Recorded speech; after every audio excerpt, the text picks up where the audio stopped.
سب سے زیادہ کیا جانے والا سوال اور اس کا جواب۔ ہم بہت وظائف کر چکے مگر کوئی بھی وظیفہ کام نہیں کرتا۔ بسم اللہ الرحمن الرحیم۔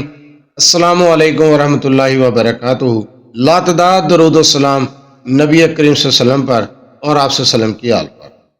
خواتین حضرات، بہت زیادہ سوال کیا جاتا ہے کہ ہم وظائف کر کر کے تھک چکے ہیں مگر کوئی وظیفہ کام نہیں کرتا، کسی بھی مقصد میں کامیابی نہیں مل رہی، اس کی کیا وجوہات ہیں؟ ہم تو مایوس ہو چکے ہیں۔ سب سے پہلے میں آپ سے گزارش کروں گا کہ آپ مایوس نہ ہوا کریں، پہلے اپنی غلطیاں درست کریں، دیکھیں وظائف کرنے کے اصول دیکھیں، اپنی خامیاں دور کریں، پھر وظیفہ کریں، انشاءاللہ تعالی وظیفہ کام کرے گا۔ ویڈیو کی طرف جانے سے پہلے آپ سے چھوٹی سی گزارش، چینل کو سبسکرائب، ویڈیو کو لائک اور شیئر کر دیا کریں۔ یہ آپ کی طرف سے آپ کی محبت، آپ کا خلوص اور ہمارے لیے حوصلہ افزائی ہوتی ہے۔ دوسری بات یہ بھی نوٹ کر لیں کہ سارا دن مجھے کال اور میسج کیے جاتے ہیں، میں نہ کال اٹینڈ کرتا ہوں نہ میسج کا جواب دے پاتا ہوں، تو پھر اعتراض کیا جاتا ہے کہ ہماری کال اٹینڈ نہیں کی جاتی، ہمارے میسج کا جواب نہیں دیا جاتا۔ تو بھائی ویڈیوز کے اندر لکھا ہوا بھی ہوتا ہے، شارٹس کے اندر بھی لکھا ہوا ہوتا ہے، میں پھر بھی تفصیل کے ساتھ بتا رہا ہوں کہ بعد از نماز عشاء کی نماز کے بعد آپ میسج کر دیا کریں، انشاءاللہ تعالی میسج دیکھ کے یا وائس کر دیا کریں، وائس سننے کے بعد آپ کو جواب ملے گا۔ عشاء کے بعد رات 10 بجے تک، دن کے وقت مصروفیات بہت زیادہ ہوتی ہیں، تو آپ دن کے وقت کال کرتے ہیں جو میں اٹینڈ نہیں کر پاتا، تو پھر اعتراض کیا جاتا ہے۔ اس لیے آپ ٹائم دیکھ لیا کریں، عشاء کے بعد رات 10 بجے تک آپ رابطہ کریں، انشاءاللہ تعالی آپ کی کال بھی اٹینڈ کی جائے گی، آپ کے میسج کا جواب بھی دیا جائے گا۔ تو چلتے ہیں ہم اپنی ویڈیو کی طرف۔ اگر آپ وظیفہ کرتے ہیں تو سب سے پہلے وقت اور جگہ کی پابندی لازمی ہوتی ہے۔ یہ چیز نوٹ کیا کریں کہ جس جگہ پہ آپ وظیفہ کر رہے ہیں دوسرے دن بھی اسی جگہ پر کر رہے ہیں، جس وقت شروع کیا ہے دوسرے دن بھی اسی وقت شروع کیا ہے، یا وقت اور جگہ کو چینج کر دیا ہے۔ وقت اور جگہ کو چینج نہیں کیا جاتا، وقت اور جگہ ایک ہی ہونی چاہیے، وظیفے کے شروع سے لے کر وظیفے کے آخر تک۔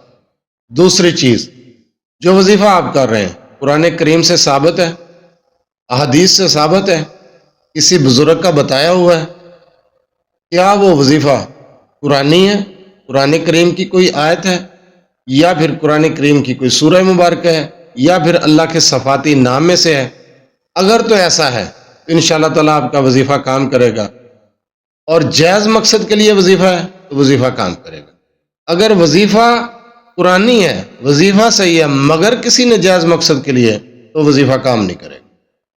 لہٰذا وظیفہ بھی جائز ہونا چاہیے، اور آپ کی خواہش، آپ کی حاجت، آپ کا مقصد جائز ہونا چاہیے، انشاءاللہ تعالی وظیفہ کام کرے گا۔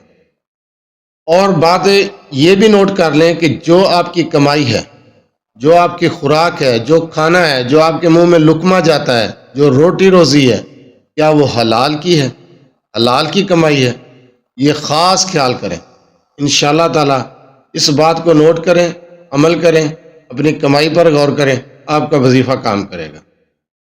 اور بات بھی نوٹ کر لیں، اگر آپ کا وظیفہ کام نہیں کر رہا تو سب سے پہلے یہ دیکھیں آپ صرف اپنے مقصد کے لیے ہی جھکے ہیں اللہ کے سامنے، اپنے مقصد کے لیے ہی کلام پڑھ رہے ہیں، یا کہ آپ صوم صلات کے پابند ہیں، نماز کے پابند ہیں، قرآن پاک کی تلاوت کرنے والے ہیں، درود و سلام پڑھنے والے ہیں۔ اگر تو بھائی آپ نماز کی پابندی سے پڑھتے ہیں، نماز کو پابندی سے پڑھتے ہیں، آپ صوم صلات کے پابند ہیں، تو انشاءاللہ تعالی آپ کا وظیفہ کام کرے گا۔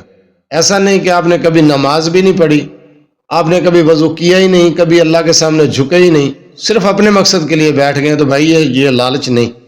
کوئی بھی عمل ہے، کوئی بھی عمل کر رہے ہیں تو وہ اللہ کی رضا کے لیے کر رہے ہیں، تسبیحات کر رہے ہیں تو اللہ کی رضا کے لیے کر رہے ہیں، اپنا مقصد رکھ کے کر رہے ہیں، اور صوم صلات کے پابند ہیں، نماز کے پابند ہیں، تو انشاءاللہ تعالیٰ آپ کا ہر وظیفہ کام کرے گا۔ سب سے پہلے اپنی غلطیاں دور کریں، اپنے آپ پر غور کریں، آپ کی کمائی حلال کی ہے، آپ صوم صلات کے پابند ہیں، وظیفہ کرتے وقت آپ نے جگہ اور وقت کا خیال کیا ہے، آپ نے جس جگہ پر وظیفہ کیا ہے وہ جگہ پاک صاف ہے، آپ کا لباس پاک صاف ہے، آپ کا مقصد جائز ہے، وظیفہ شرعی ہے، جائز ہے، تو انشاءاللہ تعالی آپ کو اپنے وظائف میں اپنے مقصد میں وظیفہ کرتے ہوئے کامیابی ملے گی 100%، 100% آپ کو کامیابی ملے گی۔ صرف ان چیزوں کو غور سے ان کا مطالعہ کریں، ان کو دیکھیں، اپنے آپ کا محاسبہ کریں، انشاءاللہ تعالی وظیفہ کریں، آپ کو کامیابی ملے گی۔ جزاک اللہ۔